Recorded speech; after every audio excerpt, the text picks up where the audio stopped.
Administrativa, o governo espera uma economia de mais de 10 bilhões de reais. Ontem, soldados israelenses em posto de checagem do exército. 영화 속에 숨겨진 중국의 매력과 마력에 빠지는 시간 차이나는 무비!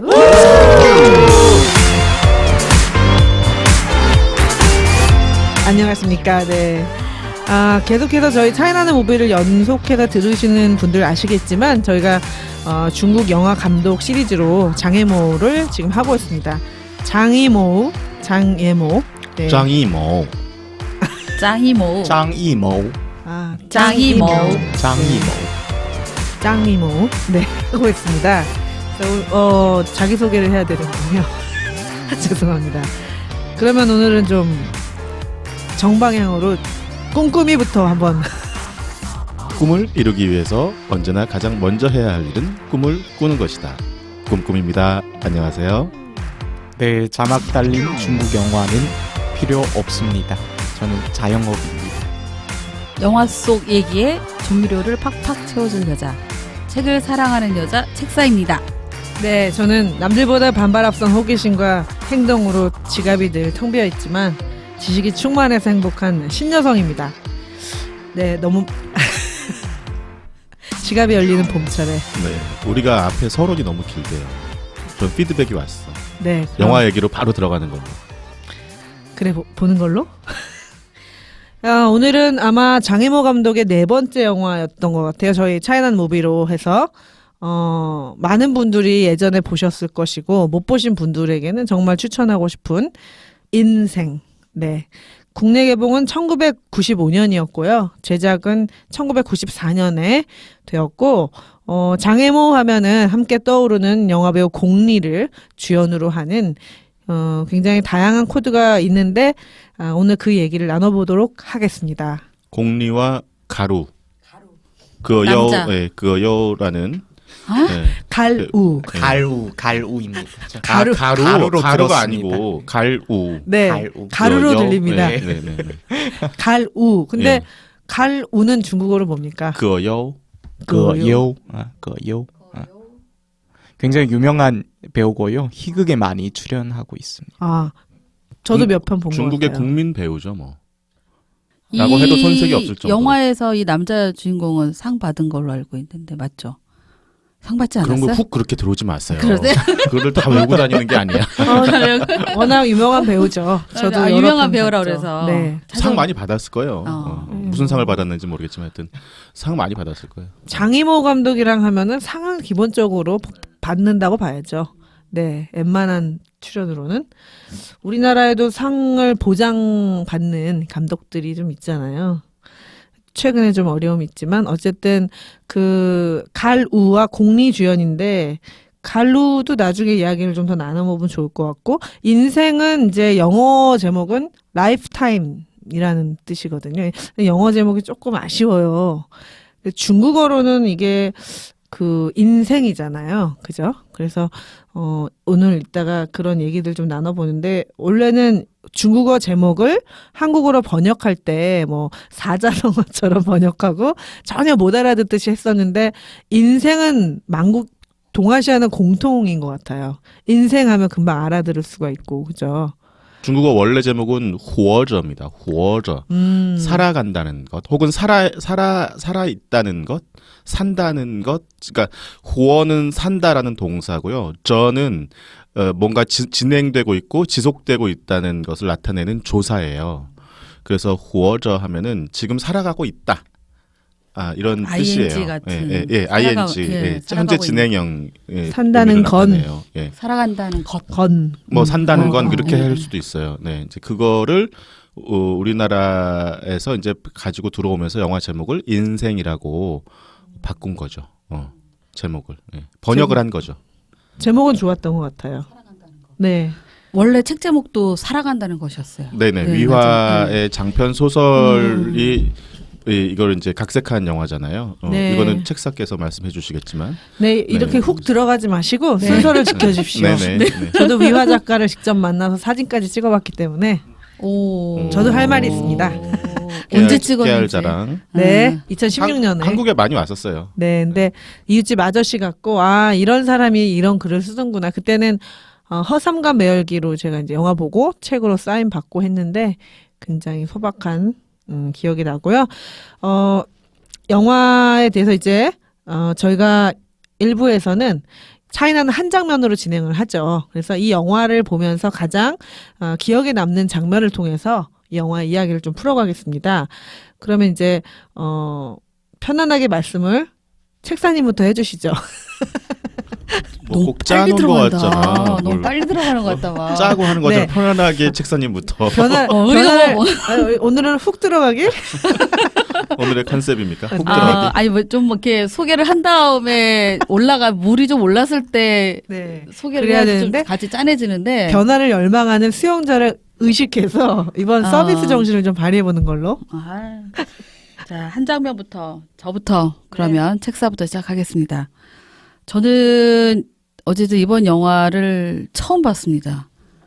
네, 처음 보고 이제 약간 뒤에 가서는 좀 눈물도 흘리고 그 부분이 한 장면이 될 텐데 이제 그러면서 다시 원작은 뭐지 하면서 이제 책도 봤던 건데요. 영화 속에서의 저는 이제 그래도 마음을 울렸던 거는 이게 뭐 나이가 있다 보니까 그런지 애가 있다 보니까 그런지 나는 아들 죽고 뭐 이제 순순히 다 부는 거야. 뭐 알면 알게 곧 보이는 걸로 바꿀 수도 있잖아요. 그래서 저는 애들 죽는 장면 나올 때 맨 처음에 아들 유칭에 바로 그 앞전에 여러 가지 너무 귀엽잖아요. 너무 귀엽게 나오고 누나 사랑하는 누나를 괴롭히는 애들 복수해 주는 것도 생각해 보니까 너무 귀엽고 막 그 개 앙증맞은 게 계속 나오다가 이제 어쨌든 대신해서 차 사고로 죽게 되는데 그 장면에서 이제 갑자기 마음이 그 앞전에 아빠랑 있었던 그 그림 자국 놀이하면서 아빠한테 찾아가는 장면도 좀 나오잖아. 이렇게 장난치고. 그러니까 그런 게 좀 없고 갑자기 또 훅 나왔으면 모르는데 그 염두에 두고서 애 죽은 장면까지 가니까 많이 슬펐고 이제 거기서 공리 못 보게 하잖아요. 애 모습 못 보게 할 때. 예. 이제 연동해서 다시 산소 묘 장면에서도 이제 만두를 좋아했다. 하나하나 그 대사 나올 때마다 같이 좀 울고 있더라고요. 예. 감정이입. 예. 뭐 그랬습니다. 근데 이제 아들 죽은 거랑 뒤에 가서 똑같이 비슷한데 딸 죽을 때도 정말 그 시기와 맞물려서 살 수 있는 거였는데 예. 그래서 딸 죽을 때도 이제 똑같이 근데 맨 처음에 아들 죽을 때가 이제 더 먼저 많이 더 너무 흘리게 한 것 같아요. 저는 그랬습니다. 이게 이제 인생이라는 영화가 사실은 장이모 감독의 대표작이기도 하지만 그 전체적으로 1940년대 중국 사회부터 시작해가지고 문화대혁명 시기까지를 쭉 그려주고 있잖아요. 그러니까 이게 중국의 그 현대사의 큰 흐름을 보여주는 영화죠. 그래서 그 현대사를 이제 한 개인, 한 가정의 모습으로 이제 형상화 시켜가지고 그 가족의 이렇게 삶의 흐름들을 족적들을 쭉 따라가면서 중국 현대사를 보게 할 수 있는 영화이기 때문에 사실은 중국 현대사를 이렇게 가르치거나 할 때 굉장히 좋은 수업 교재 중에 하나예요. 그래서 예를 들면 중문과나 이런 데 대학생들이 처음 들어가면 거의 필수적으로 봐야 되는 그런 영화이기도 했습니다. 추천 영화이기도 하고. 근데 이제 이미 지금 아까 94년도에 나왔다고 하셨으니까 24년이 지난 상태인데도 이만한 영화를 찾기가 힘든 그 정도로 이제 아주 대표적인 영화죠. 그런데 지금 책사님께서 말씀하신 것처럼 왜 애들을 그렇게 둘 다 죽을 수밖에 없었을까? 영화적으로 처리할 때 저는 그게 여러 가지로 해석할 수 있겠지만 이 미래가 없는 암울함, 중국 사회의 어떤 암울함, 그러니까 후대를 계승할 수 있는 사람들이 없어지는 거죠. 네, 그래서 이제 그런 어떤 암울했던 중국의 현대사를 상징적으로 보여주려고 그랬던 것이 아닌가 하는 생각도 좀 해봤어요.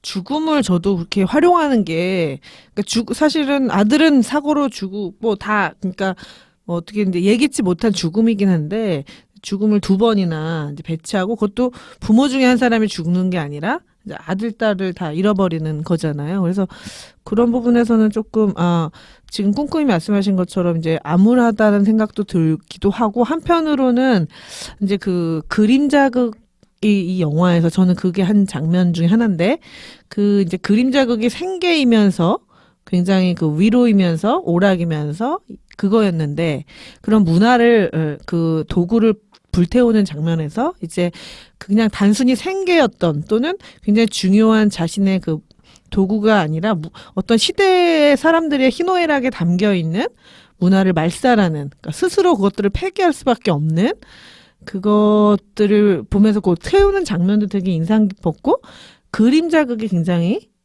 되게 좀 인상을 주잖아요. 네, 저도 그래서 그림 자극 나오는 장면을 이제 차이나는 한 장면으로 꼽고 싶은데 지금 그 거의 비슷해요. 지금 말씀하신 부분들이랑 저도 이제 그 이 영화의 한 장면을 꼽으라고 하면, 근데 이제 그림 자극은 사실은 중국에만 있는 것은 아니고요. 동남아시아, 인도네시아나 말레이시아 이런 데도 다 널리 퍼져 있는 그 놀이 문화예요.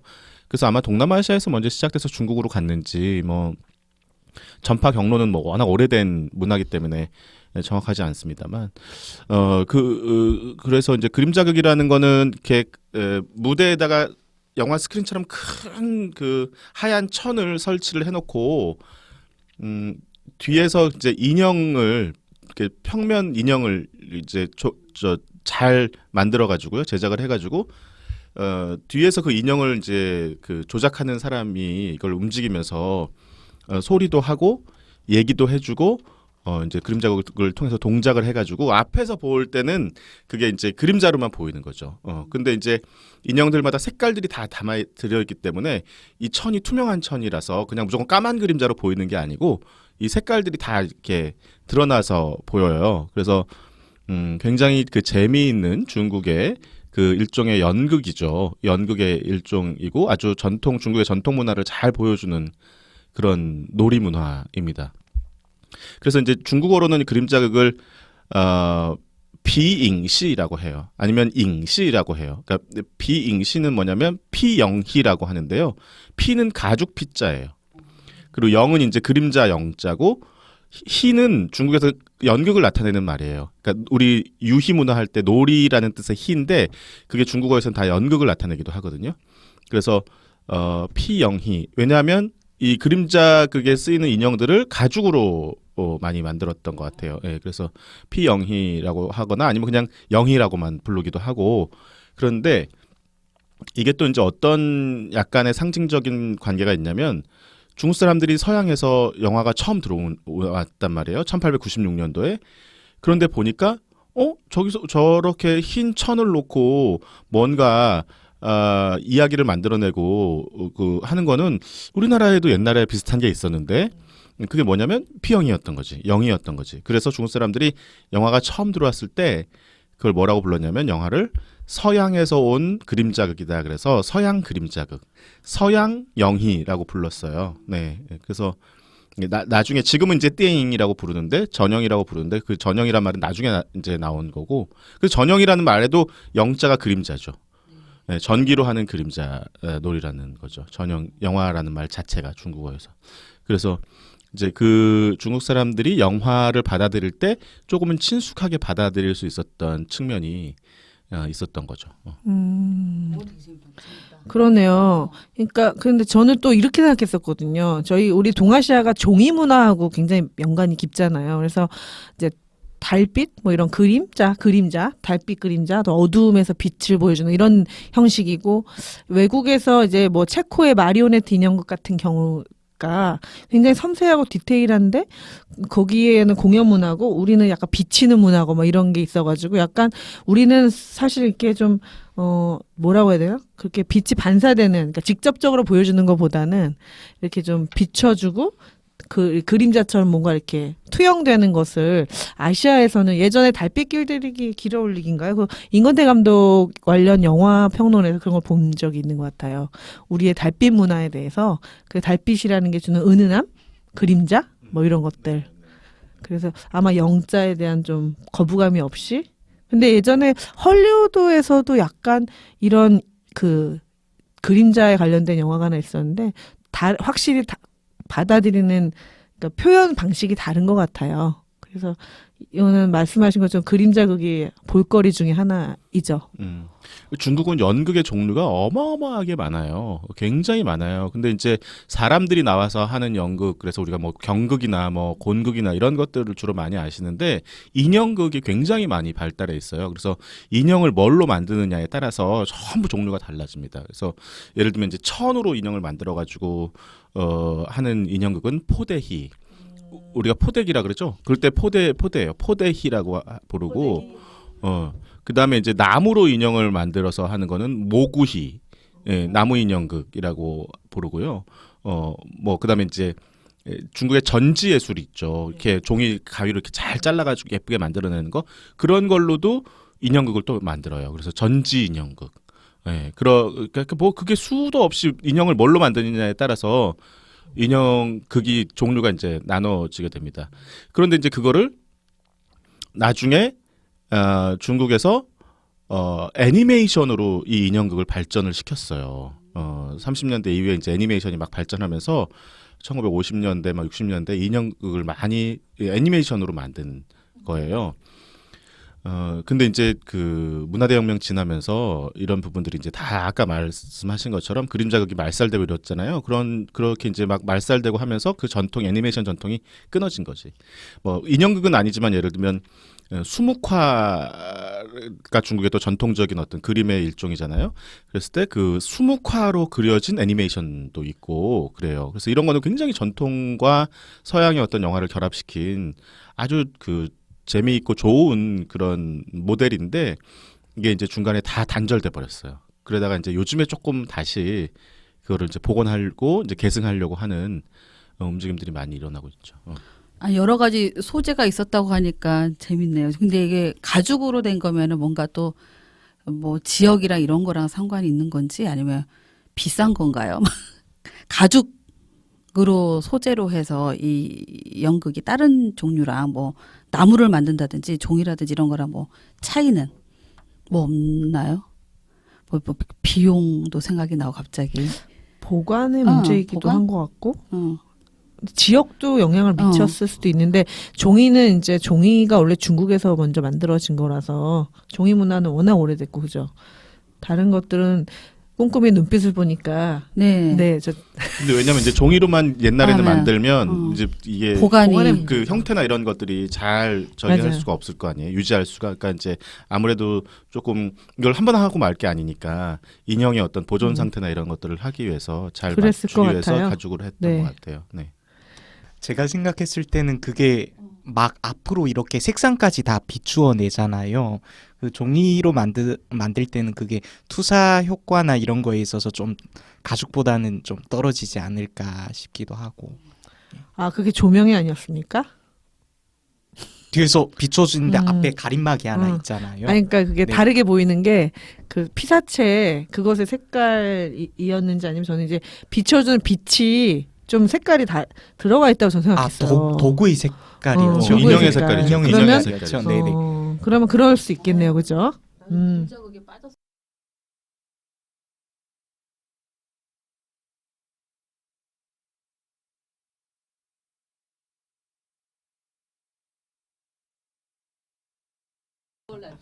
우리나라는 이상하게 인형이 뭐 이렇게 많이 발달하지 않았죠. 탈춤이나 탈 같은 거는 있는데 그 인형을 자체로 막 해서 전통적으로 이렇게 막 놀거나 놀이를 하거나 이러지는 않잖아요. 놀이는 하진 않지만 핀을 꽂아서 주로 이제 딴 장희빈, 데. 장희빈이 이렇게 저 다트 하는 것처럼 이렇게 다트를 먼저 했네요. 우리 세워놓고 이렇게 그 원조 인형이죠, 그런 그거. 건 있는데 다트를 먼저 했네. 그걸로 아니 왜 그림자 놀이에만 그쳤을까? 그러니까 그걸 하진 않았던 것 같아요. 우리는. 아마 아니, 왜 해를 품은 달인가요? 그 드라마에서 보면 인형극이 나오죠. 아마 중국을 나와요? 따라하는 것 같아요. 그러니까 약간 그래서 인형극 하는 궁중 안에서 그것이 이제 중국의 문화를 아마 받아들여서 스토리를 짠 것 같아요. 사랑 이야기를 막 해서 해를 품은 달이었던 것 같습니다. 그거에서. 우리는 어쩌면 너무 그 유교화 문화가 발달해서 그렇게 사람 모양의 어떤 다른 물건을 조그맣게 만드는 것 자체가 약간 좀 불경스럽다고 생각했을 수도 있을 것 같아. 흑마술을 할 때는 이건 뭐 인격- 검증되지 않은 인격 이야기인데 존중해서. 얘기하다 보니까 생각나서 얘기하는 아니 건데. 저도 이게 왜 우리는 없었을까? 혹시 이 방송 들으시는 그림 청취자들께서 있으면 좀 제보해 댓글에다가 주셨으면 그 그림자 제가 놀이를 발전했어도 좋았을 텐데 이렇게 생각이 나더라고요. 한국의 그 어린이 프로들 보면 이렇게 손에다 인형을 꽂고 이렇게 유명한 연출하는 게 분들 계세요. 많잖아요. 그 혹시 언제쯤 나온 건가요? 한국이 원조는 TV 아니죠? 유치원. 미국의 서세미 스트리트가 아닌가요? 세사미 스트리트에서. 네, 발음이 좀 아쉬웠지만 네. 그게 붉은색 인형. 한국에서 개발한 건 아닌 것 같아요. 우리 거는 네. 아닌 느낌이에요. 예. 저희는 온몸이 들어가죠. 북청사자. 그리고 그렇지, 왜 내 그렇지. 몸으로 뛰는 걸로 했네. 하회 역시 팔로. 우리나라. 네, 맞아요. 네. 그 인형은 엉뚱한 데다 썼네요. 차이나는 한 장면에서 저희가 지금 꼼꼼이의 그림자극 이야기를 들었고요. 자영업의 이제 또 한 장면을 들어봐야 되겠죠? 저희 한 장면도 그 푸구의 딸인 펑시아가 죽을 때 그 죽기 직전의 장면인데요. 저는 좀 더 이렇게 디테일하게 들어갔습니다. 사실 그 펑시아가 이렇게 아이를 낳는 걸 두고 이걸 좀 전문의를 청해야 되겠다 이런 의견이 있어서 그 이렇게 수감 중인 그 의사를 데리고 오잖아요. 그때가 문화대혁명 시기였던 걸로 같은데 그 의사가 이제 자본주의파라고 해서 뭐 타도당하고 이렇게 옥살이를 하고 있었는데 그 의사를 데리고 오잖아요. 근데 아쉽게도 너무 배를 굶겨놨더니 만투를 달라고 해서 만투를 줬는데 7개를 그 자리에서 이렇게 통째로 다 먹어버리잖아요. 그런데 거기에서 그치는 게 아니라 먹고 또 얹혔습니다. 먹고 얹혔는데 이게 그때 펑시아는 이제 출혈이 시작된 거죠. 대출혈이 시작돼서 이 의사가 바로 투입되어야 되는데 의사는 지금 얹혀서 움직이지를 못하고 있고 그래서 또 이 푸구이가 얼른 그 뜨거운 물, 따뜻한 물을 이제 가져다 마셨는데 만투라는 게 중국인 만투라는 게 밀가루로 만든 그 발효 음식이잖아요. 그러다 보니까 거기에다 물을 넣으니까 만투가 부풀어진 거겠죠. 그래서 그 의사가 그 자리에서 뭐 죽었는지 죽었다고까지는 나오지는 않는데 그냥 쓰러져 가지고 구급조치, 응급조치를 못했던 걸로 그래서 펑샤가 죽었던 그 장면이 굉장히 인상에 남습니다. 참 그걸 보면서 참 기구하다. 이 사람이 의사가? 뭐 푸구이도 그렇고 푸구이 집안도 그렇고 의사도 그렇고 참 삶이 꼬이려면 이렇게도 꼬이구나 그런 생각이 들었습니다. 만두를 7개나 한꺼번에 먹었으니까 그럴 만도 하지. 그럴 만도 하지. 오랜만에 들어봅니다. 그럴 만도 하지. 그럴 만도 합니다. 네. 사실 그 에드가 카 우리가 유명하게 생각하는 역사학자 말 중에 필연은 우연의 옷을 입고 나타난다 이렇게 가지고 죽음이든 사건이든 되게 우연할 것 같지만 돌아보면은 시간의 카르마라고 하나요? 그 업보가 얽히고 설키고 관계가 바뀌면서 전복되면서 이렇게 될 수밖에 없었던 뭔가 아주 저 멀리서부터 오는 신호들 그런 죽음에서 보여지는 것 같아요.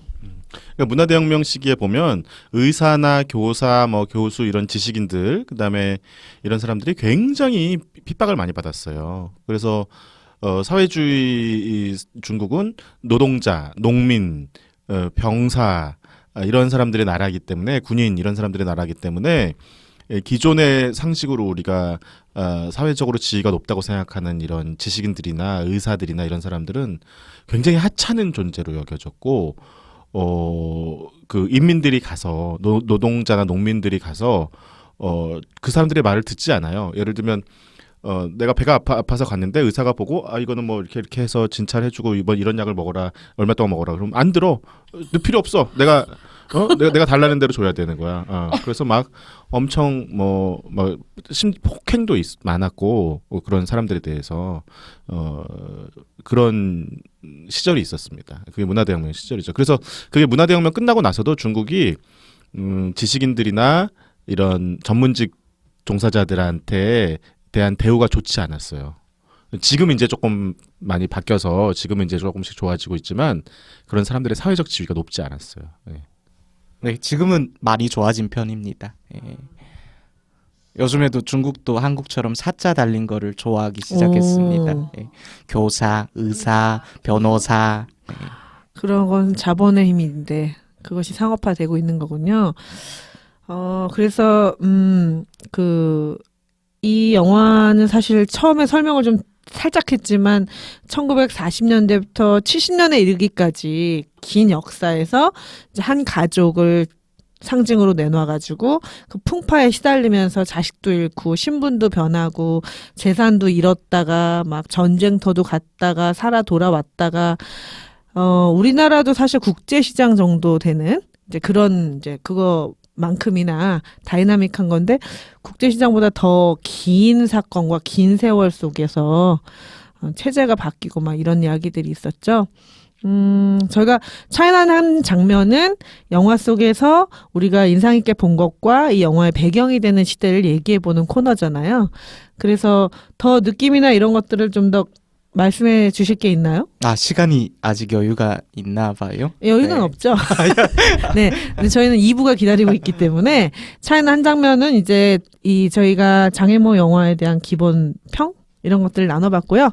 2부에서는 좀 더 이 장애모 시리즈에서 장애모 영화 세계와 원작이 됐던 책, 그 위화의 책과 이런 얘기들을 좀 더 심도 깊고 재미있게 해보겠습니다. 이게 영화가 한 30년, 40년 정도 걸쳐서 이렇게 전개되는데 제가 그동안 또 여기 중국에서 전개됐던 역사 사건들을 흐름에 따라 한번 정리해 봤습니다. 그건 나중에 2부에서 어떻게 진행해 볼까요? 오, 좋네요. 예고도 하네요, 이제. 예고 2부. 네.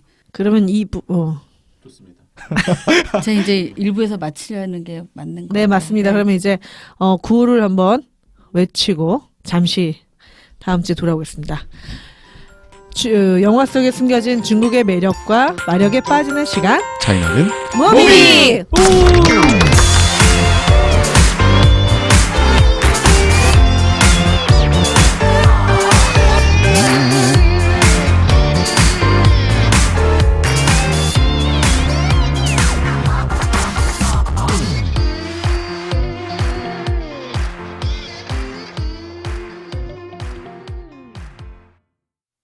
Administrativo, o governo espera uma economia de mais de 10 bilhões de reais no Ontem, soldados israelenses em posto de checagem do exército.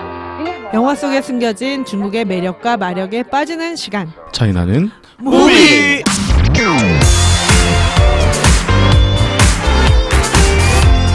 네, 2부가 시작됐습니다. 1부에서 영화 인생에 대한 차이나는 한 장면씩을 얘기했잖아요.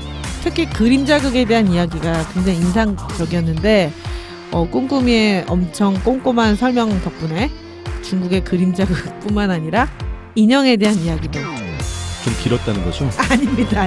너무 좋았습니다. 네네. 혹시 우리끼리만 좋아해 맨날. 아니, 초보 입장에서. 응. 네.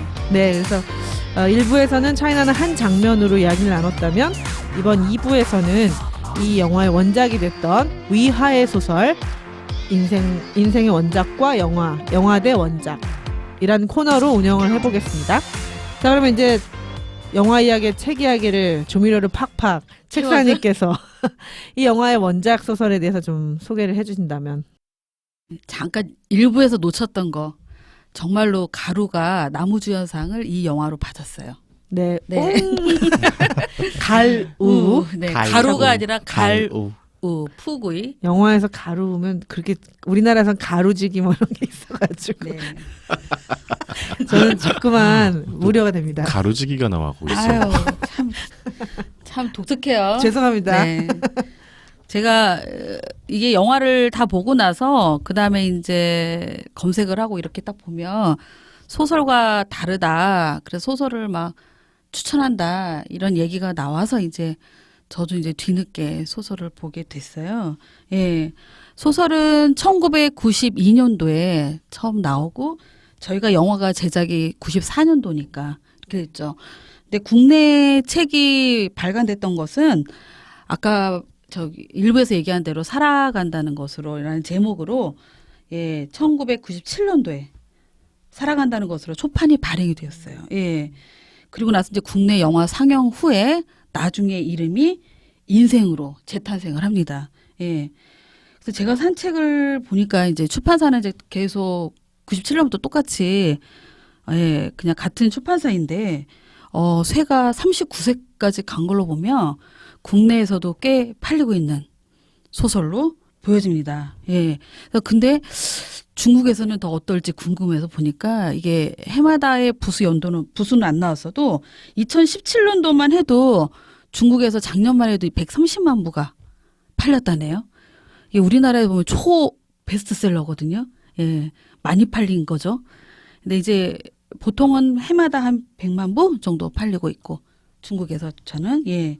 그렇습니다. 껌입니다. 중국에서는. 아, 그런 거예요? 껌입니다. 한국에서는 초베스트인데요, 이게. 15억 명 중에 뭐 100만 부 팔린 거죠. 그러니까 인구 대비해서 이게 좀 궁금하게 그럴 거라는 생각도 좀 했는데 인구 대비해서는 그래도 1년에 130만 부는 0.1%밖에 안 되는 거잖아, 지금. 0.1%가 사서 본 거잖아. 그죠? 참 그러네요. 1000명 중에 한 명이 본 거네요. 대륙의 스케일이란. 그러면 중국에서 베스트셀러가 된다 그러면은 엄청나겠네. 중국에서 책을 내야 되겠네요. 어느 정도 스케일이 되나요? 뭐 한 억 이상. 그럼요. 이렇게 되겠네요. 예. 저는 스스로 혼자 보면서 엄청 감탄했거든요. 엄청 많이 나가는 거예요. 근데 나온 시기로 보면 20년이 지났는데 지금 더 잘 나가는 건가? 이러면서 베스트셀러네? 이런 생각을 했죠. 중국에서도 그 실버나 이게 고령화가 진행 중인가요? 그렇죠. 네, 그렇죠. 네네. 또 중국에는 아시다시피 그 개혁 개방되면서 산하 제한 정책을 실시했거든요. 그만큼 아이들을 적게 낳다 보니까 이제 노령화가 더 심각한 편이죠. 왜냐하면 사실 인생이라는 제목도 그렇고 물론 산다는 것 이런 것들은 젊은이들보다는 오래된 분들의 삶과 연관된 이야기들이 많아서 그런 생각이 문득 드네요. 저도 이 소설을 책으로 한번 읽어보긴 했었는데요. 이게 비록 좀 저희 세대와는 좀 동떨어진 얘기잖아요. 지난 세기 40년대에서 한 70년대까지 이야기를 다뤘는데 그래도 중국의 젊은이들이 이 유화라는 작가와 이 인생이라는 이 소설을 굉장히 열광합니다. 작년에 유화가 이제 이화여대에서 강연을 한번 했었는데 저도 그때 갔었는데 굉장히 북새통을 이뤘어요. 다 이제 중국 유학생들이 많았었는데 그중에 제가 인상에 남았던 게 유학생 한 명이 이런 질문을 합니다. 그 만약에 푸구이가 지금 이 시대에 살고 있었더라면 그의 운명은 어떻게 됐을까? 근데 이 유화가 아주 짧고 굵게 대답을 하는데 역시나 비극일 것이다 이렇게 얘기를 하더라고요. 예, 갑자기 그게 생각이 났네요. 그래서 요즘 젊은이들도 오히려 요즘 젊은이들이 이 인생이란 책을 보면서 더욱더 이렇게 막 감명을 많이 받고 공감을 많이 하는 것 같더라고요. 그렇군요. 아, 위화. 저도 만나본 적 있습니다. 중국의 현대 역사를 소재로 한 소설로 어떤 이제 그 정전이 돼가고 있는 거죠. 일종의 그죠? 캐논이 돼가고 있는 거죠. 위화 작가는 허삼관 매혈기. 그렇죠. 그 사람 같은 작가입니다. 그때 유명해졌죠. 국내에서 저는 그걸로 책을 허삼관? 보고 허삼관 매혈. 네네. 우리 하정우 씨가 영화로도 했죠. 만든 허삼관 매혈기. 네. 그 작가입니다. 그 두 개를 다 봤는데 영화보다는 책이 네. 확실히 깊이가 있더라고요. 그 영화와 이제 소설 속에 그냥 어떤 좀 차이가 있는지 중심으로 제가 말씀을 드리는 게 좀 나을 것 같긴 해요. 처음에 이제 시작 지점부터 좀 달랐다라는 거. 영화에서 보면 푸구이의 시작부터 바로 나오잖아요. 푸구이가 이제 벌어지는 장면부터. 근데 소설을 보면 그 또 다른 남자가 나와요. 그냥 한 젊은이가 나오면서 이 젊은이하고 푸구이가 대화 속에서 푸구이의 자기가 지나온 인생을 쭉 얘기를 하는 걸로. 이 젊은이에 대한 자세한 건 안 나오지만 이제 그냥 그런 농경 시골에 가서 이렇게 미뇨집을 모으는 일을 좀 약간 한량처럼 느슨하게 하면서 하다 그 소를 통해서 이제 경작하고 있는 이 농사짓고 있는 푸구이를 만나면서 자기의 인생을 갖다가 쭉 풉니다. 근데 이제 푸구이의 인생 속에 푸구이도 있지만 크게 좀 어떻게 비춰보면 다른 게 푸구이만 좀 더 영화가 초점이 됐다 그러면은 저기 소설 속에서는 주변에 어머니 아버지부터 시작해서 자식들의 얘기까지 좀 더 폭넓은 주변 얘기를 하고 있어서 좀 차이가 좀 많이 있습니다. 그런 부분들 좀 그러니까 일종의 이런 거 액자 소설이라고 하죠. 예. 예. 그 점에 이제 소설에서 시각은 좀 다르고 이제 주인공들이 나오는 사람들의 이런 뭐 죽음과 연관돼서 좀 달라요. 특히 공리가 저희는 끝에 그래도 나름의 해피엔딩이잖아요. 근데 공리가 죽죠. 근데 그 죽는 것도 구루병에 걸려서 되게 이제 고생 속에 있다가 죽는 거 이게 다르고 그다음에 사위죠 사위 얼씨라고 하는데 이름이 안 나지만 그림 그리던 영화 속에서 그래서 일하다가 사고로 죽어요. 근데 영화 속의 마지막 장면에서는 그러지 않고 그다음에 만두라는 이름으로 있는 손주인 소설 속에서는 쿠건인데 쿠건도 그 많은 이제 콩을 급하게 먹다가 죽어요. 거의 죽음의 연속이군요. 네. 근데 이제 나와 있었던 유칭하고 딸 펑시아, 펑시아는 맞는 것 같고 유칭 같은 경우는 난사는 똑같은데 유칭 같은 경우는 영화에서는 차에 부딪혀 죽잖아요. 근데 소설 속에서는 수혈을 해주다가 네, 또 다른 맞습니다. 식으로 맞습니다. 예. 수혈하다가 그게 그냥 완전히 그냥 다 기빨려서 죽는 것처럼 그렇게 해서 죽고 춘성도 춘성이 영화 속에서는 그냥 나오죠. 예. 근데 자살을 해요 소설에서는. 근데 처음에 중간에 가면 약간 그 자본주의가 이 냄새가 나니까 하여튼 그거 인해서 고민하다가 자살을 하는 걸로. 그래서 춘성 소설이 훨씬 더 슬프고 좀 눈물 나는 거고 거기에 비하면 이제 장애모가 바꾸면서 영화는 나름의 그냥 좀 해피엔딩을 담으려고 종교를 한 듯한 느낌이 저는 이제 받았습니다. 이제 아들 유친 같은 경우에는 그게 맞아요. 수혈하다 죽는데 이렇게 사실 좋은 일 하러 간 거거든요. 헌혈하러 갔습니다. 근데 과다 수혈로 이렇게 죽어버리거든요. 굉장히 안타까워요. 그럼 죽는 나이가 다른가요? 그 여기 비슷해요. 영화에서는 어린 나이인데 그 나이에 헌혈을 어린 나이에 되게 어린 나이에 헌혈하는 건 똑같아요. 10살 정도 소설 속에서는. 그럼 그 헌혈이 필요한 어떤 배경이 전쟁인가요? 아니고요? 그거는 아니고 수혈이 필요해서 수혈을 하는 경우가 많지 않으니까 그죠? 피가 모자라는 시대였나 보네요. 펑시아는 죽음은 비슷한데 네. 중간에 영화는 안 나왔지만 이 양년지 먼지 하나 이렇게 팔려가는 것도 있어요. 갔다가 돌아오지만. 근데 하나하나의 인생이 다 이렇게 기구하고 굴곡이 더 있었다라는 게 좀 소설이 풍부하게 담아낸 거. 예. 이제 이거를 어떻게 보는지 뭐 한쪽에 아쉬움도 좀 있을 수 있고 저는 이제 그랬는데 이제 뭐 아쉬운 점에 이제 그게 아까 좀 전에 얘기한 대로 그 하나하나보다는 이제 영화에서는 푸구에도 좀 더 하나만 좀 집중하기 약간 좀 아쉽다? 밋밋하다? 공리가 이렇게 좀 드러나지 않은 게 좀 그랬어요. 근데 저는 소설을 읽으면서 공리가 제일 드러났거든요.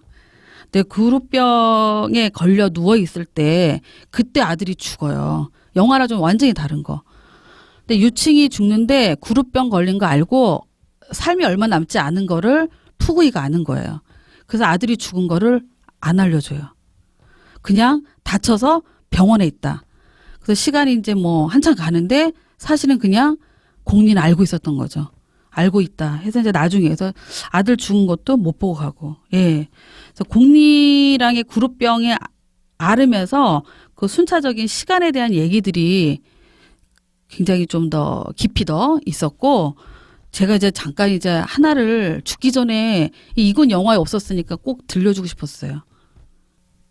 영화는 이제 그 소설은 그 글로 쓰는 거기 때문에 여러 인생들을 이렇게 그 면면들을 잘 보여줄 수 있지만 영화는 이제 이렇게 시간의 예술이기 때문에 여러 인물들을 포커스를 다 맞추다 보면은 이야기가 오히려 좀 산만해질 수도 있어요. 그래서 아마 그 이야기를 가지를 많이 쳐냈을 수 있어요. 그럴 수 있는데 저 이 영화를 보면서 제가 아쉬웠던 부분이 바로 이 지점이거든요. 제가 책을 안 봐서 영화의 시점이 모호하다. 그러니까 인생이라는 제목을 갖고 있는데 과연 이게 누구의 인생인지가 모호하다. 그러니까 부부의 인생이었다면 그 아버지라든지 엄마의 시점이 분명했어야 되는데 모호한 거예요. 그리고 골고루 조금씩 희생당하고 훼손당하면서 죽고 이렇게 되니까 끝나고 나니까 아 인생이 그런 거지라고 생각하면서도 뭔가 이 시점이 모호하고 그냥 중국의 역사를 관통하는 어떤 역사성을 되게 강조했다. 역사성을 대변하는 개인의 이런 거. 이야기라고 맞아. 하기에는 되게 모호한 지점이 있다. 맞아요. 그런데 이제 소설 읽으면 그 공리가 그래도 주인공처럼 느껴지는 게 좀 느껴지고요. 마지막에 이제 그룹병학 그러니까 아들 죽고 3달도 안 돼서 이제 같이 죽거든요. 근데 죽기 전에 이제 남편 푸구이한테 한 말이 있어요. 이렇게 말해요. 내 한평생도 이제 다 끝나가네요. 당신이 나한테 이렇게 잘해주니 나도 마음이 흡족해요.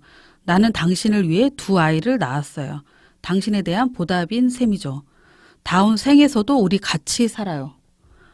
다음 생에서도 내 아내가 되고 싶다는 말에 눈물이 주르르 흘러내렸지. 이제 푸구가 얘기하는 거니까. 그 눈물이 자기 얼굴에 떨어지자 자전은 푸구이는 눈을 2번 깜빡거리더니 미소를 지으며 말했어. 펑샤와 유칭 둘 다 나보다 앞서 떠났으니 내 마음도 편안하네요. 더 이상 그 애들 때문에 마음 졸일 필요가 없으니까요. 어쨌든 나도 어미였고 2 아이 모두 살아있을 때 나한테 지극정성이었으니 사람이 그 정도 살았으면 만족할 줄 알아야죠. 이렇게 말하는 좀 장면이 두 그러니까, 부부의 얘기와 그렇군요. 인생 얘기를 좀 포함해서 또 이런 회고할 수 있는 얘기까지 나와서 소설을 강추합니다. 원작이 아무래도 위화가 허상과 매열기에서도 그랬지만 위화의 그 대사가 굉장히 그 인간의 내면 심리 이런 거에 되게 묘사를 잘하잖아요. 그래서 허상과 매열기에서도 그 자기 자식이 아니라는 걸 알았을 때 그 정말 그 불같은 분노와 인간적인 어떤 고민 이런 게 되게 맛있었다고 생각했는데 영화의 대사들은 영화 인생의 대사들은 그 기억에 남는 대사가 있다기보다는 시대의 희생양이 될 수밖에 없었던 인민의 삶? 뭐 이런 것들을 큰 틀에서 다루었다는 생각이 들어서 조금 아쉽다는 생각이 들었는데 원작 소설을 꼭 읽어봐야 되겠네요. 조미료 수준이 아니라 책사님이 거의 뭐 감동? 건덕인데 완전히. 건더기를 하나만 더 할까요? 왕건덕이야 왕건덕. 하나만 더 할까요? 네네 한번 하세요. 그러니까 주변의 인물 중에서 어머니의 존재가 사실 기억 안 나죠. 영화 속에서는요. 맞아요. 아버지 죽고 어머니가 이제 자기 아들이 다시 돌아왔을 때 며느리를 보면서인가 앞뒤 배경이 좀 그런데 얘기하는 한마디가 있어요. 책 속에서는 57페이지였는데 이런 걸 또 잘하네. 거의 왕 건더기 수준인데 거의 근데 이거는 조금 그냥 좀 편안하게 들어도 돼요. 사람은 즐겁게만 살 수 있으면 가난 따위는 두렵지 않은 법이야. 이렇게 어머니가 자기 아들한테 이제 며느리 돌아왔을 때 이제 삶에 대한 얘기로 이제 던져주는 멘트들. 예. 그래서 좀 다시 본 거는 어쨌든 소설 속에서는 이렇게 주변 인물들의 좋은 한마디 한마디도 같이 있었다라는 거. 네. 그런 면에서 이 장혜모 감독의 첫 씬이 조금 전 아쉬웠다는 생각이 들어요. 그러니까 물론 그 도박으로 망하고 그래서 아들 이름을 도박을 하지 마 라고 지었다고 나오잖아요. 도박하지 마. 근데 그러다 보니까 이제 다른 근대사를 관통하는 중국의 영화들이 휘말려서 망가지는 왕의 이야기, 가장의 이야기를 많이 다루잖아요. 노동자의 이야기. 근데 자꾸 그런 시선으로 보게 되더라고요. 아버지가 그림자 그걸 선택하고 그걸 태우고 자식을 잃고 아내를 뭐 이런 건데 사실은 이제 이 소설이 만약 그렇다면 저는 이 공리의 이야기가 앞쪽에 조금 더 복선이나 엉골로 좀 들어왔었으면 근데 앞쪽 부분이 도박으로 집안이 망하니 와이프는 떠나버리고 남편이 도박을 그만두니 와이프가 돌아오고 2 아이를 열심히 키우고 그렇게 하긴 하는데 굉장히 부수적인 어떤 역할을 했다. 이게 공리였기 때문에 그래도 보긴 봤는데 여성의 역할보다는 그 아버지를 살리려고 했으나 또 뒤에 가보면 약간 시점이 모호해지면서 너무 역사적인 이야기, 배경에 시대적인 관점에서만 조명이 됐다는 게 좀 아쉽네요. 예. 자, 그러면 열심히 뭔가를 받아 적고 있는 자영업께서 뭔가를 더 준비해 오신 것 같은 눈빛? 아까 네. 2부에 뭐 한다 그랬잖아요. 1부에서. 그렇죠. 예고가 됐었죠. 네, 지난주에 예고해 드렸습니다. 영화가 전개됐던 그 역사 배경이라든지 그 여러 개의 역사적인 큰 사건, 대사들을 시간의 흐름에 따라 제가 한번 정리해 왔습니다. 왕건 이번 2부는 거의 뭐 책사님과 자영업의 왕건이 수준이네요. 거의. 네, 조미료만 해도 좋았는데. 아닙니다. 네, 그래서 참 어디서 쉽게 들을 수는 없는 얘기입니다. 오직 저희 차이나는 무비 여기서 약팔로 이렇게 오신 거. 최초 공개하는 거고요. 정말 제 얘기를 잘 들으신다면 거의 중국의 반세기의 역사를 통달하실 수 있다. 파란만장했던 오. 반세기의 역사를 알 수 있다. 네, 제가 약장사는 아닙니다. 약장사인데 완전히. 해도 될 것 같아.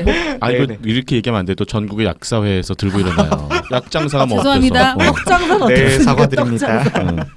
네, 그럼 시작해 보겠습니다. 사실 정말 그 영화가 40년대에 시작해서 70년대까지 이렇게 흘러왔잖아요. 그 중간이 정말 중국 역사상에 있어서 굉장히 파란만장했던 시기고 정말 다사다난했던 시기죠. 처음에 영화가 시작할 때 40년대라고 이렇게 멘트를 띄우거든요. 그때를 본다면 이제 일제 침략 시기고 국공 내전 시기입니다. 이게 우리 조선에도 해당되는 얘기인데 1945년까지 일본이 이제 식민지로 조선 같은 경우에는 식민지가 되어 있었고 중국 같은 경우에도 계속 침략을 당했었거든요. 거의 북방은 이제 다 함락이 되었고 이제 남방이랑 계속 이렇게 대치하고 있는 그러한 상황이었고 45년에 이렇게 일본이 투항하면서 해방이 되는 거죠. 그럼에도 불구하고 중국은 1945년부터 공산당의 주장대로는 1949년까지라고 합니다. 국공 내전식입니다. 영화 속에서 이제 막 전쟁하는 장면이 있잖아요. 그게 많은 사람들이 이게 일본 저 일본이랑 싸우는 줄 알았어요. 예, 네, 일제하고 싸우는 걸로 오해하시더라고요. 사실 그게 아니고 국공 내전식입니다. 1945년에 이제 중국이 이렇게 해방되고 나서 이제 국민당 정권하고 공산당 정권이 서로 주도권 다툼을 하게 됩니다. 거의 몇백만 병력을 투입해 가면서 싸우게 되는데 그러다가 이제 전세가 완전히 1949년도에 공산당 정권으로 기울면서 49년도 10월 1일에 중화인민공화국이 건국이 되는 거죠. 예. 그래서 국민당 정권은 그때부터 시작해서 대만으로 이렇게 쫓겨나듯이 이렇게 물러갑니다. 그러한 상황을 좀 썼었고요. 아마 처음에 푸구이가 그 도박하는 그 시기는 국민당 통치구역이었을 겁니다. 국민당 통치구역이다가 나중에 푸구이가 보면 징병을 당해 가잖아요. 그때 징병을 당할 때는 국민당 군대로 갔다가 다시 공산당 군대의 포로가 된. 그러니까 전세가 역전하는 그러한 시기였죠. 예, 그러한 시. 달랐죠. 네네. 손 들고 가면서 공산당으로 바뀌었나? 네네네. 그렇죠. 손 들었죠. 그 친구 춘성인가요? 둘이서 같이 이렇게 포로가 됐던 시기는 국민당에 징병됐다가 공산당의 포로가 되는 그러한 시기였고, 그리고 아까 말씀드렸다시피 49년 10월 1일에 공산당 정권이 이렇게 수립되면서 인민공화국이 수립되면서 가장 먼저 한 일이 국민당 정권은 일단 기본적으로 자본주의 정권이잖아요. 자본주의 사회였잖아요. 그래서 공산당이 집권한 후 한 첫 번째 일이 국유화입니다. 모든 걸 이렇게 자본주의 이렇게 소유제를 사회주의 소유제로 이렇게 바꿔 나가는 겁니다. 모든 걸 국가 소유로 이렇게 만들어 버리는 건데 그걸 이제 사회주의 3대 개조라고 합니다. 사회주의 3대 개조인데 이 3대 개조라는 건 세 가지에 대해 개조를 한다. 그러니까 자본주의 것을 사회주의로 만들어 버린다. 이 세 가지가 뭔가면요. 농업이고 수공업이고 그리고 자본주의 공상업입니다. 이 모든 개인 소유제를 국가 거로 만들어 버린다. 이게 1952년부터 1956년 사이에 이렇게 전개가 됐었는데 여기 안에는 뭐가 포함되냐면요. 그 지주들의 토지까지도 다 국가로 이렇게 몰수하는 그러한 과정이 있었습니다. 그래서 영화에서도 나오잖아요. 그 룽알 롱알한테 집을 뺏겼었는데 그 롱알이 지주로 몰려서 총살당하는 그때가 그 3대 개조 기간이거든요. 그때 모든 사람들이 땅이고 재산이고 다 이렇게 내놓아야 했었습니다.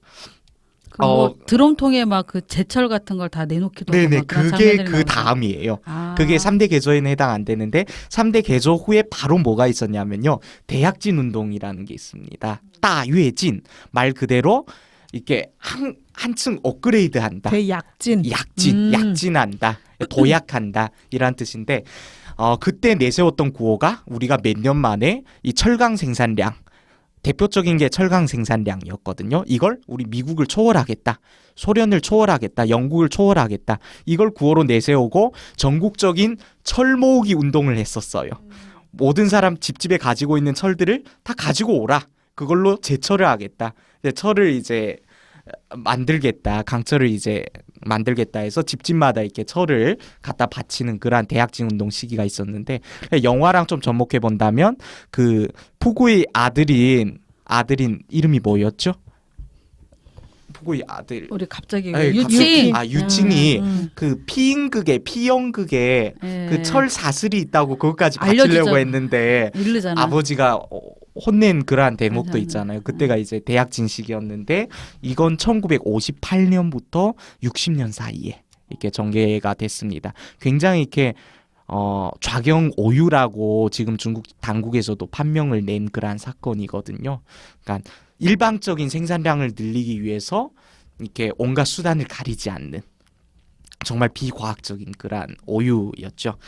그 뒤로 보면 이제 60년대까지 왔죠. 그 뒤로 큰 사건이 바로 여러분들이 잘 알고 있는 문화대혁명입니다. 문화대혁명이 1966년부터 시작돼서 1976년도까지 이렇게 한 10년 이제 동란이라고 하거든요. 10년 동안 지속되는데 여기에서 또 한 가지 좀 들어가서 설명해야 될 게 그 피연극 도구를 이제 버리고 파손하는 그러한 장면이 있잖아요. 이것도 문화대혁명 그 기간의 일환인데 이걸 파사구라고 합니다. 파사구 운동, 퍼스지오 운동이라고 네 가지 낡은 것을 타파하자. 파사구 운동이 1966년도 문화대혁명의 일환으로 전개됩니다. 이 네 가지가 뭔가 하면 낡은 사상, 낡은 문화, 낡은 풍속, 낡은 습관 이 네 가지를 타파하자 해서 그래서 모든 낡은 것을 다 배척했습니다. 그래서 그때 일어났던 대표적인 사건이 공자의 사당을 불사른다는 사건이라든지 이건 다 들어보셨을 거예요. 공자의 사당이나 이런 문패 같은 것도 다 때려 부시고 그리고 전통 문화들 여기서 나오잖아요. 피연극 같은 문화들이라고 모조리 이렇게 다 타도하는 대상으로 삼는 그러한 파사구 운동이 있었습니다. 패왕별이에 나왔던 그렇죠, 아주 그렇죠. 자세하게 나오죠. 네네네 그 운동이었습니다. 그리고 마지막 황제. 네네네 네, 그때도 맞아요. 나오고 예. 이게 문화대혁명의 일환이었고 그리고 또 문화대혁명 시기에는 또 영화랑 접목해 본다면 뭐 마오쩌둥의 어록을 외운다거나 굉장히 이렇게 약간 좀 뭐라 그럴까요? 그런 멘트들이 많잖아요. 영화 대사 중에서도 굉장히 뭐 모주석을 뭐 옹호하고 찬양하는 그런 멘트가 많았었는데 그때가 문화대혁명 시기거든요. 그리고 또 대표적인 게 의사. 그 의사가 이렇게 앞에 목에다 간판을 하나 걸고 약간 타도의 대상으로 이렇게 됐던 것도 그 다 문화대혁명의 폐해거든요. 거기까지 나오다가 1976년도에 마오쩌둥 주석이 이렇게 서거하거든요. 서거하고 4인방 무리도 이제 다 이렇게 붙잡히거든요. 그러면서 문화대혁명이 결속되고 1978년도부터 그 덩샤오핑이 집권하면서 개혁개방을 추진하거든요. 근데 이게 영화 속에서는 이렇게 막 대놓고 개혁개방이 시작됐다고는 나오지가 않습니다. 근데 이건 제가 추측한 건데요. 마지막에 보면 병아리를 어디 시장 같은 데서 이렇게 가져오잖아요. 저는 그게 개혁개방이 시작됐다는 신호탄이 아닌가 싶더라고요. 왜냐하면 개혁개방이란 거는 거래가 시작됐다는 거죠. 전에는 다 이러한 거래가 없었고 다 이렇게 다 같이 이렇게 먹고 다 같이 나누고 그러한 공동생산 공유제였는데 그때부터 돈으로 물건을 바꾸는 그런 물물 교환이나 이렇게 이런 게 시작됐다는 거에서 그리고 또 멘트에서도 보면 아 이제 우리 앞으로는 더 잘 살 거다 이런 멘트를 하잖아요. 그 개혁 개방이 시작됐다는 그러한 증거가 아닌가 이렇게 좀 추측을 해봅니다. 어유. 뭐 단독으로 해도 그냥 영화 속 역사 이야기가 쫄깃하네요. 네, 재미있습니다. 생각보다. 병아리를 네. 또 그렇게 설명할 수 있고 그죠? 네. 자영업만이 차이나는 무비만이 할 수 있는 정말 영화 속에 숨겨진 중국의 문화와 역사네요. 놀랍네. 정말 네, 놀랍고 놀랍습니다. 위화 작가와 그 저희가 다른 영화에서 이미 그 문화대혁명 시기와 그 이후에 4인방이 죽은 다음에 있었던 개혁 개방에 대한 이야기를 다른 영화에서도 했었죠. 근데 이 영화에서는 그 병아리 장면이 그렇게 또 읽힐 수가 있군요. 마지막에 뭐 뿅아리가 커서 뭐가 되고 소가 뭐 나오지 않았어요? 네네네. 그래서 그 부분을 좀 얘기할까 하는데요. 사실 네. 그게 아까 책사님이 그 책을 말씀하셨잖아요. 그 책에서는 멘트가 영화랑 좀 다르더라고요. 그 책에서는 그 병아리가 계산인가요? 계산이라고 하면 아시나요? 거위. 거위네요. 죄송합니다. 네. 병아리가 거위가 되고 거위가 양이 되고 양이 나중에 소가 되고 그리고 영화에서는 아들이 묻잖아요. 그럼 소는 나중에 뭐가 되냐. 근데 영화에서는 소는 앞으로 너가 크면 타면 된다. 이렇게 했었는데 책 속에서는 그렇지 않거든요. 책 속에서는 소는 나중에 크면 공산주의가 된다 이러거든요. 예, 공산주의가 된다.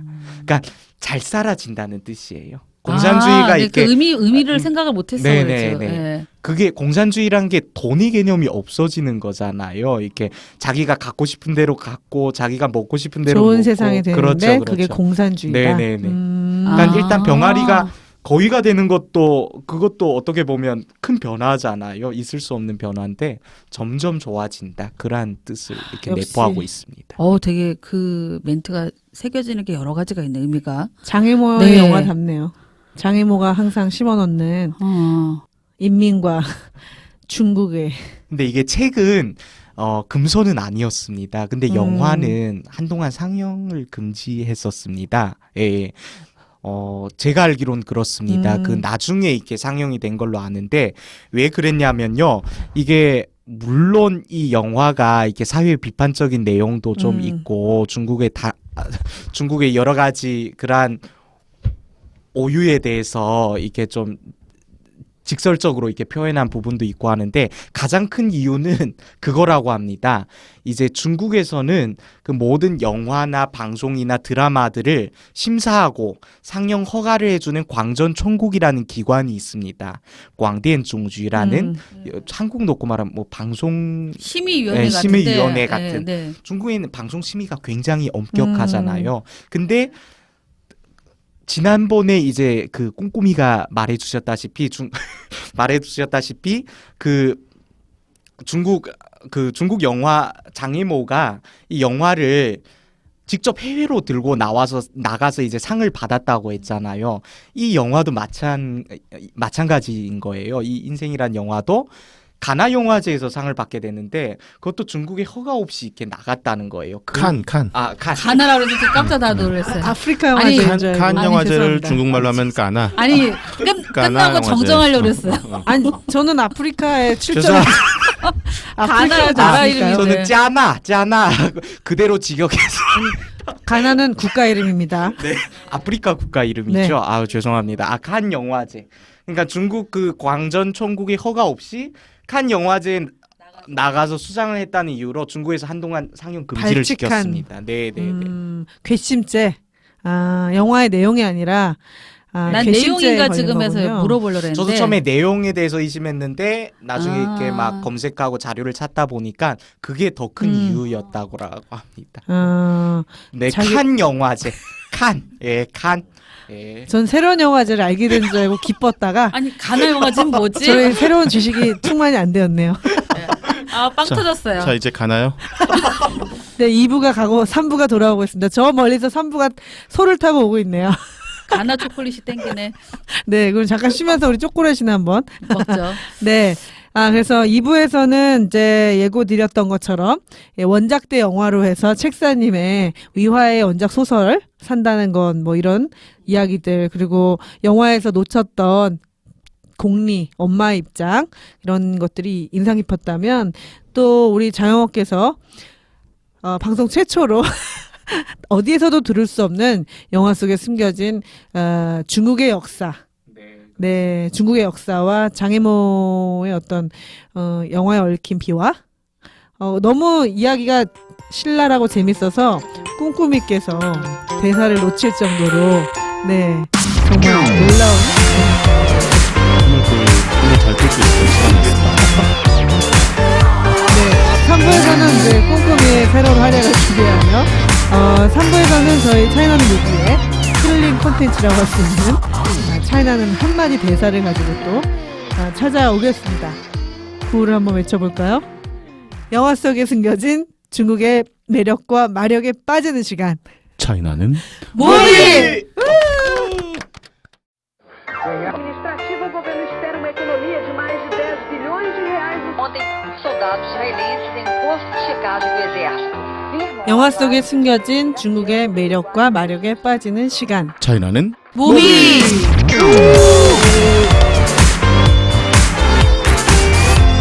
네, 차이나는 무비 중국 거장 시리즈 장혜모 감독의 인생으로 3부를 시작합니다. 장혜모 감독 영화 인생은 1995년에 국내 개봉이 됐고요. 2부에서 자영업이 엄청 열심히 설명을 해주셨듯이 30년에 걸친 중국의 근현대사를 관통하는 굉장히 중요한 영화입니다. 그래서 영화의 원작이 됐던 위화의 소설 산다는 것에 대한 책사님의 또 이야기도 있었고요. 최근까지도 많은 중국인들에게 읽히고 있는, 우리나라로 치면은 박경리의 토지 정도의 무게감을 갖고 있는 그 영화 인생에 대한 이야기인데요. 우리가 계속 장혜모의 영화 인생, 뭐 영화 속의 누구 인생 자꾸 얘기하다 보니까 우리 각자의 인생에 대해서도 이 영화가 주는 어떤 메시지가 있다. 내 인생에 또 이런 지점들이 좀 떠오른다. 뭐 없으십니까? 인생을 어떻게 알겠습니까? 아직 어려서. 아직 어려서 인생을 몰라요. 꿈을 꿔야 되니까. 근데 뭐 사람마다 다 이렇게 굴곡이 있죠. 근데 이제 어떤 분들은 그 굴곡이 이제 너무 심하게 이렇게 객관적으로 봐도 어렵게 좀 왔다 갔다 하고 사시는 분들이 있고, 또 어떤 분들은 이렇게 좀 뭐 무슨 복을 타고났는지 하여튼 평탄하게 좀 사는 분들도 있고 그런 것 같아요. 근데 저는 사실은 좀 이렇게 큰 뭐 어려움 없이 곱게 자란 것 같아요. 그래서 이렇게 뭔가 이렇게 굴곡이 많다 이런 느낌은 좀 안 들고요. 뭐 그렇다고 뭐 아주 뭐 돈이 많거나 뭐 이런 건 아닙니다만, 그냥 못 느끼는 거 아닐까요? 이렇게 평탄하게 그냥 살아왔던 것 같아요. 근데 이제 그 살면서 보면 이제 언젠가 한 번은 자기의 하이라이트의 시대가 온다 그러잖아요. 요새 인터넷에 보니까 리즈 시절이라고 많이 쓰던데, 리즈 시절이 있다고 그러잖아요. 근데 그걸 이제 유치원 때 다 써먹는 사람들이 있고, 리즈 시절을 초등학교 때 다 써먹는 사람들이 있고, 지나가는 사람이 있고, 또 뭐 중학교나 고등학교 때 다 리즈 시절이 지나가는 사람들도 있고, 20대 때 지나가는 사람들도 있고, 30대 때 지나가는 사람들도 있을 것 같은데, 저 같은 경우는 아직 리즈 시절이 안 왔다. 그래서 리즈 시절을 준비해야 되겠다. 만들어간다. 나의 리즈를 만들어간다. 역시 이런 꿈이야. 그런 느낌으로 살고 있습니다. 오늘이 제일 젊은 날이다. 꿈꾸미. 참고로 중국에는 이런 사자성어가 있습니다. 백일장몽이라는 이란 사자성어도 있는. 그건 일장 춘몽하고는 다른 건가요? 비슷합니다. 구운몽과 같은? 뭐 일장춘몽? 장몽, 白日做梦. 白日做梦. 네. 거의 일장 춘몽. 네네네. 꿈꾸지 마라. 걔 꿈꾸지 마라. 지금 나한테 그런 겁니다. 반대로 얘기하는 거죠. 반대로. 나는 내가 하는 일이 꿈꿈인데 꿈을 안 꾸면 어떡해. 사자성어를 사자성어라고 들어가지고 제가 지금 그것도 뭐지? 인생은 하나의 꿈과 같다. 근데 이렇게 지나면서 돌이켜 보면 참 기분 나쁘고 안 좋은 날도 있었던 것 같고 우울하고 슬펐던 날도 있는 것 같고 또 기분 좋은 날도 있었던 것 같은데 기분 좋은 날이요? 별로 그렇게 많잖아요. 뭐 이렇게 돌아보면 내가 오늘은 정말 기분이 좋아서 날아갈 것 같다 이런 날이 뭐 사실은 많이 있습니까? 별로 없어요. 뭐 대학 합격한 날, 뭐 군대 제대하는 날, 운전면허 딴 날? 결혼한 날은 아니구나. 그 아직 우울한 멀었죠. 날이 지금 돌이켜 보니까 우울한 날이었어. 아하. 안 들어야 되는데. 그러게요. 그런 대소사에 관련된 것들. 그죠. 네. 그러니까 자기가 살면서 너무 내 인생에서 기뻤다. 이날은 잊을 수 없을 만큼 기쁜 날이었다. 그런 날이 막 많이 떠올라요? 별로 그렇지 않죠. 뭐 있으신가 몇 가지는 봅니다. 책사님. 있죠. 집 산 날? 결혼한 날? 아니라니까. 그거는 우울한 네. 날이야. 돌이켜 보면. 그러네요. 근데 이제 인생이 젊다고 생각하는 사람들은 매일매일이 어떤 새로운 즐거움과 설레임으로 이제 갱신이 되잖아요. 20대 같은 경우는 이제 체력도 좋고 아직 경험하지 못한 것들이 있고 자유가 주어지고 하다 보니까 그렇긴 한데 꼼꼼히 말씀에 저도 동의하는 게 돌아보면 애잔하고 쓸쓸하고 마음 아픈 장면들이 사실 오래가는 건 맞는 것 같아요. 그런 것 같아요. 저는 그래서 저는 이제 가끔 그렇게 얘기를 하는데 그래서 삶이라는 게 보면 이 영화 인생처럼 우리가 막 너무 미칠 만큼 즐겁고 행복하다 이런 날들보다는 매일매일이 새로운 문제와 만나는 것이다. 산다는 것은. 그래서 오늘 아침에 일어나면 오늘은 또 무슨 문제가 나한테 주어질까 이렇게 생각할 필요가 있다. 왜냐하면 어려운 일을 당할 때 사람들은 이거 왜 나한테 이런 일이 생겼지 막 이렇게 생각하기 쉬운데 그 일은 너무나 자연스럽게 나한테 오게 돼 있는 문제다. 내가 풀어야 하는 문제다. 그래서 오늘은 뭐 몇 개의 문제가 주어질지 또 어떤 난이도의 문제가 주어질지 를 모르고 사는 건데 이제 그건 닥쳐봐야 하는 거고. 그래서 예를 들면 순간순간이 문제예요. 우리한테는 모든 게. 예를 들면 내가 좋아하는 옷을 입고 나가려고 했는데 보니까 미처 세탁기에서 안 꺼내놨어 그 옷을. 그 세탁기에서 지금 썩어가고 있어 옷이. 그럼 어떡해? 아침에 일어났는데. 그러면 다른 옷을 입고 나갈 수밖에 지난 없는. 계절의 옷을. 다른 해결책을 찾아내야 되는 거잖아요. 그거는 뭐 사실은 5분 만에 해결해야 되는 문제인 거고 어떤 문제는 오늘 주어졌지만 오늘 안에 해결하지 못하는 문제들도 많고 그게 풀이 시간이 뭐 3박 4일 걸리는 문제도 있고 뭐 한 달이 걸려서 풀어내야 되는 문제도 있고 1년이 걸려서 풀어내야 되는 문제도 있고 그런 것 같아요. 그래서 오늘은 나한테 이런 문제가 주어졌구나라고 생각하면 조금 더 편하게 이렇게 좀 마음을 먹고 살 수 있지 않을까. 그리고 한번 생각해 보는 거예요. 이 문제는 나한테 얼마 만에 풀라고 주어진 문제일까. 그러면 뭐 빨리 풀어낼 거는 빨리빨리 풀어버리고 좀 길게 가져갈 거는 좀 길게 생각하고 마음을 편하게 먹고 풀어가고 그렇게 해보면 어떨까 하는 생각을 저는 최근에 하기 시작했어요. 좀. 네. 좀 생각하기에 달려있다. 뭐 이렇게 들리네요. 진짜. 인생을 수수께끼에 비유하는 것도 그러니까 자기가 20곡에 뭐 이런 거에 많이 비유되잖아요. 거기 답을 찾아가는 과정? 뭐 이런 거. 철학에서 흔히 있는 얘기들이죠. 뭐 책사님은 어떻게? 이제 뭐 비슷비슷할 수도 있을 것 같긴 한데 저는 그냥 인생이라고 이제 요 영화 보면서 더 저는 이제 많이 살지는 않았지만 돌아보면 많이 살지는 않았지만 오래 살았어. 꼭 뭐라고 할 것 같았어. 이러면서 뭐 누군가는 더 좋을 것 같고 누군가는 되게 안 좋을 것 같고 근데 그게 남의 인생에 그 사람의 전체적으로 안 본 거잖아 내가. 그냥 나 하나를 봐도 어떤 날은 되게 좋은 거 있고 아닌 거 있고. 그래서 근데 요즘 이런 말을 많이 하고 다니거든요. 나 인생은 그냥 제로 같아 제로. 똔똔인 것 같아. 이렇게 앞에 몇 시간이 좋았다가도 또 아닌 것들도 있고 뭐 이런 거 보면 그냥 지금 안 좋다고 그래서 계속 안 좋은 건 아니야. 이게 다시 뭐가 될 거야. 왜 위기라는 한자가 거꾸로 뒤집으면 기회잖아요. 위험과 기회. 예, 라고 위기, 그러죠. 위험 기회. 그래서 그 위기라는 순간도 다시 돌이켜 보면 또 하나의 나한테 기회가 되는 그런 걸 좀 떠올려서 나 그냥 제로 인생, 제로야. 이 또한 지나가리라. 아, 이런 걸 좀 아우. 아우 막 아니, 이러면서 그러고 보니까 공지영 작가가 썼던 책 중에 그런 말, 자극과 반응. 자극을 받을 수 있지만, 거기에 반응하는 사람에게 주어진 시간? 뭐 이런 것들이 위기냐 기회를 판단할 수 있는 것들인데, 자기 딸에게 주는 글에서, 그런 이야기 한 적 있어요. 그리고 이 소설로만 좀 집중해서 저도 한마디 더 한다 그러면 살아가는 것이잖아요. 삶이라는 것도 다뤘지만 죽음이라는 것도 다뤘잖아. 죽음에 대한 얘기를 많이 하고 있어서 살아가는 것도 그 자체가 쉬운 거 아닌데. 그렇죠. 죽음은 삶의 거울이죠.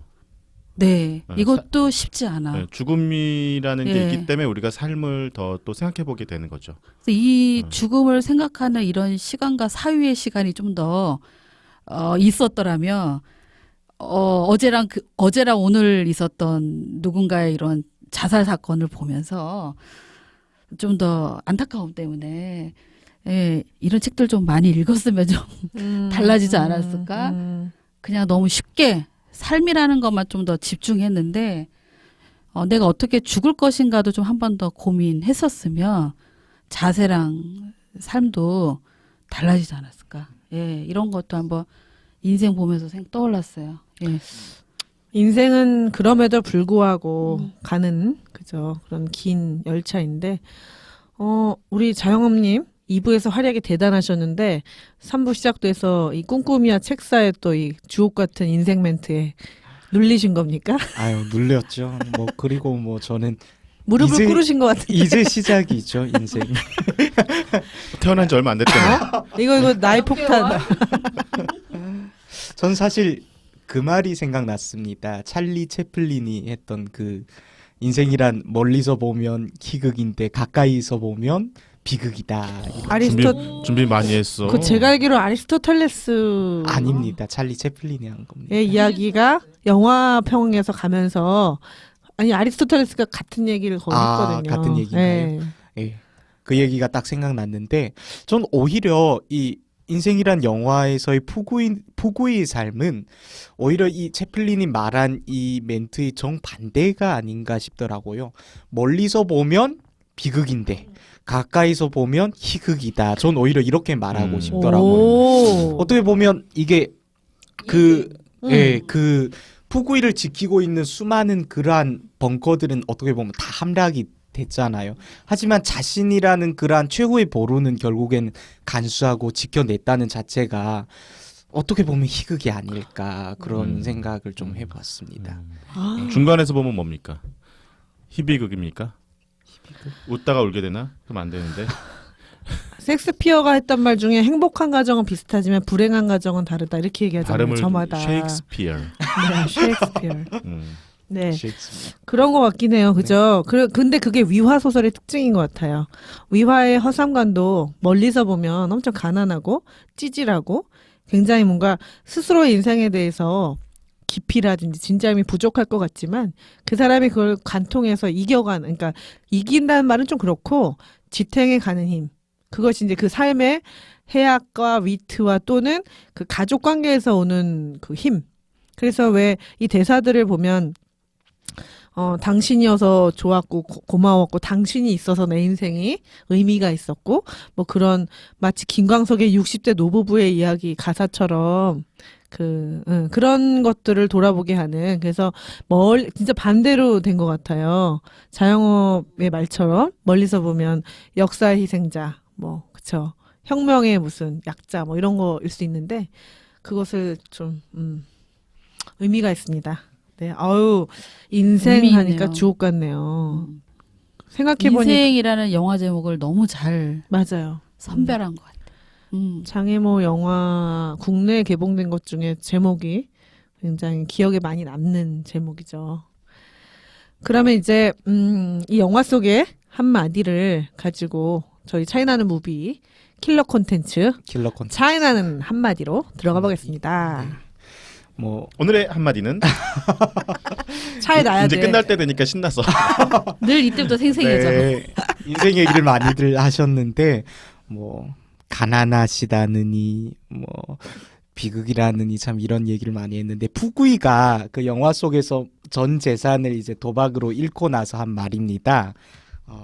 지금 이 상황에 저희들한테 어떻게 보면 해당되는 멘트인데 사람은 즐겁게 산다면 가난도 무섭지 않다. 아까 책사가 2부에서 방금 어머니가 한 걸로 나오는데. 어머니인가요? 책에서는 네요. 책에서 어머니가. 책에서는 어머니인가요?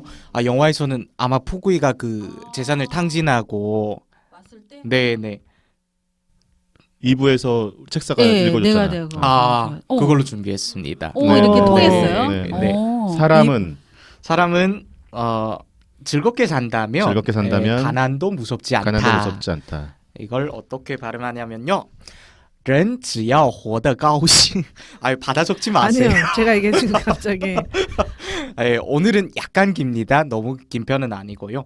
人只要活得高兴穷也不怕人只要活得高兴穷也不怕 끊어있게 해주세요. 人只要活得高兴 高兴은 난다. 高兴. 穷也不怕 也不怕.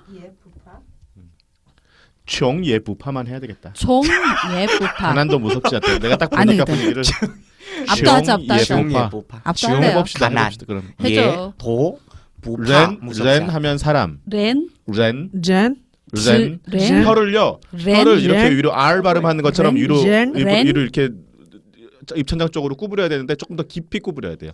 젠, 네네 잘했어요. 렌 해서 어떻게 렌. 보면은 이거를 강하게 발음하는 사람은 렌 이렇게 발음하죠. 렌. 렌. 렌 R처럼 렌 하는 게 아니고 렌. 렌. 렌, 렌 렌 只要 대만식으로. 지야오. 지야오는 뭐예요? 단지 뭐뭐 한다면 단지 뭐뭐 한다면. 단지. 只要 지야오. 活的活的 어, 高兴. 어떻게 산다. 어떻게 산다. 高兴 즐겁게. 즐겁게 人只只要要活得高兴. 거기까지 해볼까요? 네. 네네. 돌아가면서. 안 돼요. 같이 해야 돼, 같이. 아니 돌아가면서 한번 네. 해봅시다. 人知道活得高兴.人只要 교포님. 아, 只要.只要活得高兴. 네.知道. 아, 어떡해. 자, 껴. 아유 컨닝하지 젠. 마세요. 只要我的高兴 전혀 기쁘지가 않습니다. 뭐 지야오.高兴이 해피 즐겁다. 그런 뜻인가요? 네. 기쁘다, 네, 즐겁다 네, 이런 네. 뜻이에요. 가오싱은 싼 거 위에 내 나오는 단어. 네. 근데 거기까지만 말하면 말이 안 안 돼요. 끝나요. 렌只要活得高兴 하면 상대방이 기다리고 있어. 그다음 말이 뭔지. 그다음에 할 수 있을 것 종. 같아요. 중은 가난하다. 아, 예, 보 가난도 무파 무섭지 않다. 가난도 무섭지 않다. 뒤에는 네 글자밖에 안 되는데 왜 이렇게 어렵지? 무서워요. 중예 보파. 중, 예, 치옹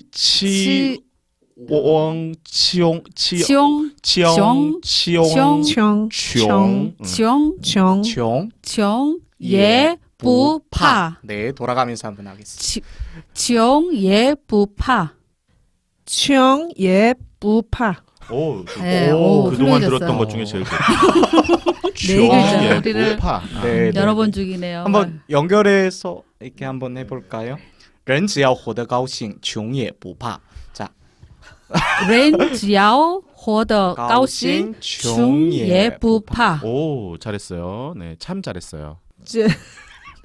真只要我的高兴穷也不怕. 네, 편집하는 걸로. 전 도저히 멘붕이라서. 잘했어요. 네, 아니 지금 체계적으로 배운 게 아닌데 그 정도 하는 거는 뭐 훌륭한 거지. 훌륭한 겁니다. 네. 다 같이 한번 싼 거 위에로 버티려고 힘들어 죽겠어. 다 같이 그러면 제가 같이. 시작하면 다 같이 네. 한번 하는 걸로. 자, 시작. 人只要活得高兴穷也不怕. 사람은 즐겁게만 산다면 가난도 두렵지 않다. 네, 차이나는 한마디. 인생의 풍파를 겪어도 안분지족 같은 느낌인가요? 네, 가난해도 그 삶을 즐길 수 있고 이제 만족할 수 있도록 해주는 힘이 있는 한마디였던 것 같아요. 제가 아까 헷갈렸던 것 같은데 그게 어머니가 했던 말씀인 예. 것 같습니다. 어머니예요. 바로잡기. 네. 소설과 다른 네, 줄 알았어요. 정정합니다. 네. 네. 네, 어머니라면 충분히 할 수 있는 말이죠. 네. 소설 속에서는 가난 따위는 두렵지 않다라고나. 가난 네. 따윈 두렵지 않다.